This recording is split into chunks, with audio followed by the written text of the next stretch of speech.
નમસ્કાર ખેડૂત મિત્રો, હું રમેશ રાઠોડ, વિષય નિષ્ણાત પાક સંરક્ષણ, કૃષિ વિજ્ઞાન કેન્દ્ર ગીર સોમનાથ. મિત્રો, આજના કાર્યક્રમની અંદર આપ સર્વે મિત્રોનું હાર્દિક સ્વાગત છે. મિત્રો, આપને ખ્યાલ છે કે આપણે સોશિયલ મીડિયાના માધ્યમથી ખેતીની અંદર નવી ક્રાંતિ લાવવા માટેના સતત પ્રયત્ન કરીએ છીએ અને આપણો સાથ અને સહકાર ભરપૂર મળે છે. ઘણા બધા મિત્રોની અલગ અલગ પ્રકારની કોમેન્ટો હોય છે. ઘણા બધા મિત્રોની મને કોમેન્ટો હતી કે સાહેબ થોડુંક વિડીયોને સારી રીતે બનાવો, પ્રોફેશનલ બનાવો, બેકગ્રાઉન્ડ ફેરવો. પણ મિત્રો, આપણો પ્રયાસ કોઈ એડવર્ટાઇઝમેન્ટ કરવાનો નથી.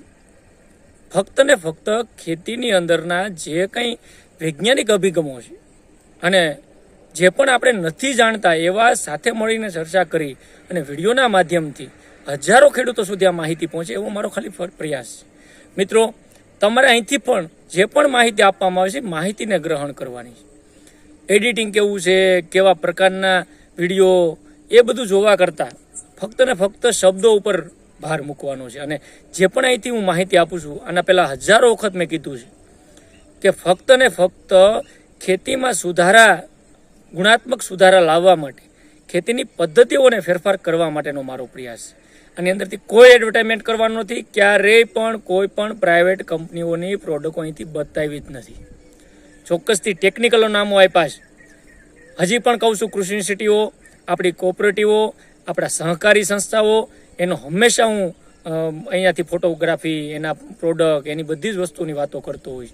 અને એ દિશામાં આપણે આગળ પ્રયાસો કરવા માટેનો સતત મારો પ્રયાસ છે.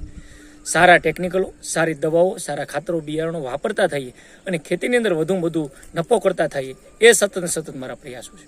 મિત્રો, એ ક્રમની અંદર વાત કરીએ અને એ મુદ્દાની અંદર આજે જે વાત કરવી છે, ઘણા બધા મિત્રોની કોમેન્ટો હતી, ઘણા બધા પ્રશ્નો હતા અને અત્યારે અનુકૂળ સમય પણ છે કે આ જમીનની જે તંદુરસ્તી છે, કારણ કે સૌથી મોટો પ્રશ્ન આ જમીનની જે તંદુરસ્તી જોખમાણી છે, જેનું હેલ્થ બગડ્યું છે અને એના લીધે પાકની ઉપરના જે ઘણા અઢળક પ્રશ્નો શરૂ છે, રોગ ના હોય, જીવાતો ના હોય, ઉત્પાદન ઘટવા ના હોય, તો આ બધી પ્રશ્નો જે શરૂ થવા એની પાછળ સૌથી મોટું કોઈ કારણ હોય અને મૂળભૂત અંગ હોય તો એ જમીન છે.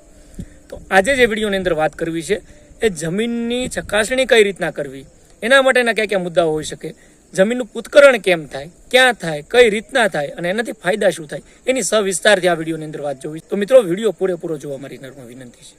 એ વિડીયો શરૂ કરીએ પહેલાં આપ સર્વને ખાસ વિનંતી છે કે હજી સુધી આપ ચેનલની અંદર નવા હો, આ ચેનલ સબસ્ક્રાઇબ ન કરી હોય તો આ નીચે જે સબસ્ક્રાઇબનું બટન આવે એના ઉપર ક્લિક કરી લો, ચેનલ સબસ્ક્રાઇબ કરી લો. ઓલ નોટિફિકેશન ઘંટડીના બટન ઉપર કરશો એટલે ઓલ નોટિફિકેશન આવી જશે. તમામ પ્રકારના વિડીયો તમને મળતા થઈ જશે. અને મિત્રો, આવતા દિવસોમાં આ વિડીયો જો તમને ગમે, તમે પૂરેપૂરો જોવો અને વિડીયો ગમે તો એને લાઇક આપવાનું ભૂલતા નહીં. અને ત્યારબાદ આપણી સૌની ફરજ છે, મને મળે માહિતી બધાને મળે, એને વિડીયોને શેર પણ કરી દેજો. તો મિત્રો, જમીન ચકાસણી એટલે કે એનું પૂતકરણની જરૂરિયાત શા માટે? તો ખાસ કરીને જમીનની જ્યારે પૂતકરણ કરાવશું તો એની અંદર કઈ કઈ પ્રકારની માહિતીઓ મળતી હોય. ખાસ કરીને જમીનનો પીએચ આંક, એની અમ્લતા કેટલી છે, એનો એક પીએચ જે કહેવામાં આવે એ આંકની આપણે ખ્યાલ આવે કે જમીન કેવા પ્રકારની છે, ખારી છે, ભાસ્મિક છે, તો આ પ્રકારની માહિતીઓ આના અંદર મળતી હોય. એની અંદર જુદા જુદા કયા કયા પ્રકારના પોષક તત્વો કેટલા છે, વધે છે, ઘટે છે, મધ્યમ છે, આ પ્રકારની માહિતીઓ પણ જમીનનું સોઇલ હેલ્થ કાર્ડ બની એની અંદર આવતી હોય. ફળદ્રુપતા આપણી જમીનની કેવી છે એની એક કક્ષા આપણે જાણી શકીએ. પાકને જરૂરિયાત મુજબના જે ખાતરો છે એ નક્કી કરી શકીએ, કયો પાક વાવો અને એનામાં કયા કયા ખાતરો કેટલા નાખવા, એ તત્વો સાથે એના ખાતરોનું પણ એક નક્કી કરવાનું માપ આનાથી આપણે મિત્રો મેળવી શકીએ. જમીન કયા ખેતી પાકો માટે અનુકૂળ છે એ જાણી શકાય. ઘણા વિસ્તારોની અંદર ઘણા ખેડૂતોને, મિત્રોને મારી ખાસ વિનંતી છે, જ્યારે જમીનનું તમે પૂતકરણ કરાવશો ત્યારે તમને આ માહિતી મળશે કે તમારા જમીનને આ પાક યોગ્ય છે કે નહીં. કાળી જમીનો છે, ઘણી જગ્યાએ રેતાળ છે, તો આ બધી જમીનોમાં કેટલા પ્રમાણમાં તત્વો છે અને કઈ પાકને અનુકૂળ આવે એ પણ જાણવા મળશે. એટલે મારી ખાસ વિનંતી છે મિત્રો, આ જાણકારી માટે જમીનનું પૂતકરણ એકવાર ચોક્કસથી કરાવજો.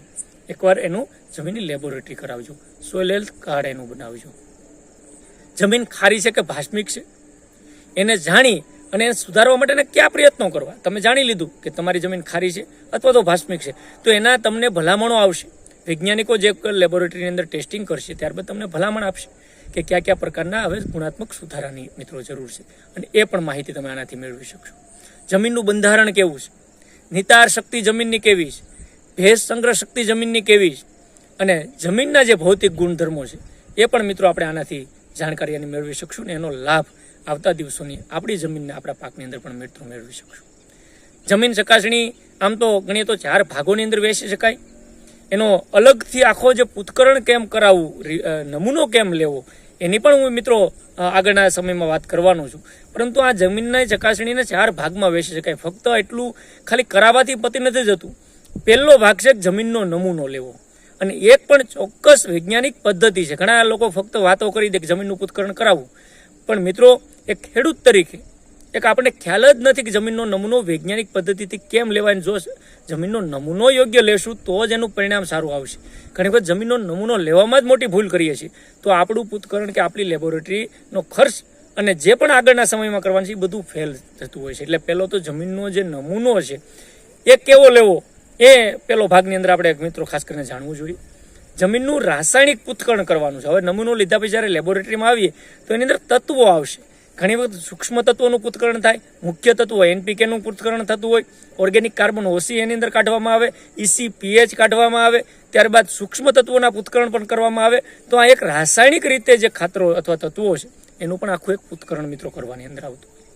પૃથ્થકરણના આધારે પોષક તત્વોની ખામી કઈ કઈ છે અથવા કયા કયા પોષક તત્વો એની અંદર ઘટે છે એ પણ એક મિત્રો ભાગ છે. એટલે ત્રીજા ભાગની અંદર એને વહેંચી, પેલો મેં કીધું એમ જમીનનો નમૂનો લેવો, એનું રાસાયણિક પૃથ્થકરણ કરાવવું. ત્રીજા ભાગની અંદર પૃથ્થકરણના આધારે પોષક તત્વોની જે પણ ભલામણો આવતી હોય, જે ખામીઓ આવતી હોય, એ આખો એક એનું પૃથ્થકરણ મિત્રો થતું હોય. અને ખાસ કરીને જમીનમાં રહેલા જે પોષક તત્વો છે એ જમીનની ચકાસણી થાય, એના આધારે કયા પાકો લેવાના છે અને એ પાકોની અંદર કયા ખાતરો કેટલા પ્રમાણમાં નાખવાના છે એ પણ એક ચોક્કસથી આ જમીનના પૃથ્થકરણ કર્યા પછી આપણે મિત્રો જાણી શકતા હોઈએ છીએ. તો એ પણ એક આપણા માટે ખૂબ કામની વસ્તુ છે. એટલા માટે મિત્રો આ જે આખી વાત હતી એ ફક્ત ને ફક્ત તમને પહેલાં તો જમીન ચકાસણીની જરૂરિયાત શા માટે છે એનો ખ્યાલ આવે, અને એ જમીન ચકાસણીના કરાવવાથી કયા કયા પ્રકારનું શું થાય એની મેં તમને માહિતી આપી છે. હવે જે મેં તમને મુદ્દાની વાત કરી હતી કે એનો નમૂનો કેમ લેવો, એની પણ હું આગળના વિડીયોની અંદર ચોક્કસથી વાત કરવાનો છું. પણ આજના વિડીયોની અંદર જે પણ માહિતી આપી છે એ ખાલી ફક્ત ને ફક્ત જે લોકોને અત્યારે શિયાળુ પાક નીકળી ગયા છે અને હવે ઉનાળાની અંદર કંઈ નથી કરવાનું, અથવા તો અત્યારે ખેતર ખાલી પડ્યું, ચોમાસા પાકની અંદર કોઈ પણ પાક, કપાસ, મગફળી, સોયાબીન કે અન્ય પાકો વાવવાના છે, એ મિત્રો ખાસ એનું જમીનનું પૃથ્થકરણ આ યોગ્ય સમય છે. કારણ કે તમે જ્યાં પણ નમૂનો આપશો અઠવાડિયું 10-15 દિવસ એના રિપોર્ટમાં લાગતા હોય છે. એટલે અત્યારથી તૈયારી કરી લો કે મારે જમીનનું પૃથ્થકરણ કરાવવું છે. શિયાળુ પાક કમ્પ્લીટ નીકળી ગયો, હાર્વેસ્ટિંગ થઈ ગયો, એ પહેલાં કોઈ પણ રાસાયણિક કે સેન્દ્રિય ખાતરો નાખ્યા પહેલાં આપણે એનો નમૂનો લેવાનો છે. અને નમૂનો વૈજ્ઞાનિક પદ્ધતિથી કેમ લેવો એની પણ હું આગળના વિડીયોમાં વાત કરવાનો છું. તો મિત્રો આજના આ વિડીયોની અંદર ફક્ત ને ફક્ત જમીન ચકાસણીની જરૂરિયાત શા માટે છે અને જમીનનું પૃથ્થકરણ કરવાથી કઈ કઈ માહિતી મળે અને એને જમીન ચકાસણીને કયા 4 ભાગમાં વહેંચી શકાય એટલું જ આવતા વિડીયોની અંદર બીજા ભાગની અંદર જમીન ચકાસણી કેમ અને નમૂનો કેમ લેવો એની પણ મિત્રો વાત કરશું.